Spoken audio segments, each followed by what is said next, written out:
વડોદરાનો અવાજ ન્યૂઝમાં આપનું સ્વાગત છે। સમાચારમાં વાત કરીએ તો 31મી ડિસેમ્બરને લઈ વડોદરા શહેર પોલીસ છેલ્લા 7 દિવસથી સતત પેટ્રોલિંગમાં હતી। નવા વર્ષની ઉજવણી દરમિયાન શહેરભરમાં સઘન ચેકિંગ હાથ ધરાયું।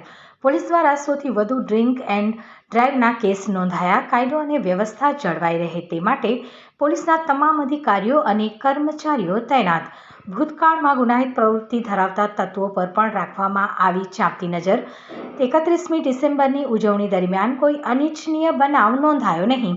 પોલીસ કમિશનર નસીમા કુમારે કામગીરી અંગે આપી વિગત માહિતી। દિવસે પોલીસે દરેક એન્ટ્રી એક્ઝિટ પોઈન્ટ પર ચેકિંગ હાથ ધર્યું હતું ને જેમાં અનેક લોકો પીધેલા હાલતમાં પકડાયા। કેટલા લોકો પકડાયા શું કહેશો? નવા વર્ષના જે ઉજવણીના સંદર્ભે વડોદરા શહેર પોલીસ એક અઠવાડિયાથી સક્રિય હતી અને શહેરના 14 મુખ્ય પ્રવેશ નિર્ગમન દ્વારોને સક્રિય બનાવીને શહેરના અંદરના કેટલાક સ્ટ્રેટેજિક જંકશનો પર પોલીસ સઘન વ્હીકલ ચેકિંગ, પોલીસની હાજરી, પ્રેઝન્સ અને ડોમિનેશન આ એક એક્સરસાઇઝ ચાલતી હતી। ગઈકાલે આપણે ટ્રાફિક મેનેજમેન્ટ, ક્રાઉડ મેનેજમેન્ટ અને કોઈપણ પ્રકારના criminal anti social elements disturb ના કરે તે માટે આપણે જે સતર્કતાને લીધે ગઈકાલે જે સેલિબ્રેશન એક શાંતિપૂર્ણ માહોલમાં સંપન્ન થયું છે।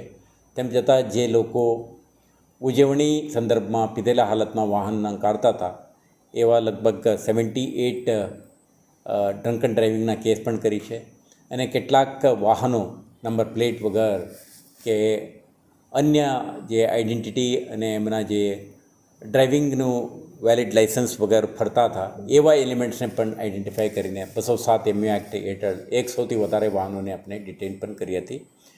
આપણા પ્રયાસના ભાગરૂપે જ જે બ્રેથ એનાલાઇઝર, પોલીસની ડ્રગ એનાલિસિસ કિટ આ બધાના જે સુસજ્જિત પોલીસના પ્રેઝન્સના કારણે ગઈકાલે કોઈપણ અસામાજિક તત્વો આપણા કાર્યક્રમ અને સેલિબ્રેશનને કોઈપણ રીતે વિઘ્ન લાવવામાં સફળ નથી થઈ શક્યા અને એક શાંતિપૂર્ણ માહોલમાં કાર્યક્રમ સંપન્ન થયો છે।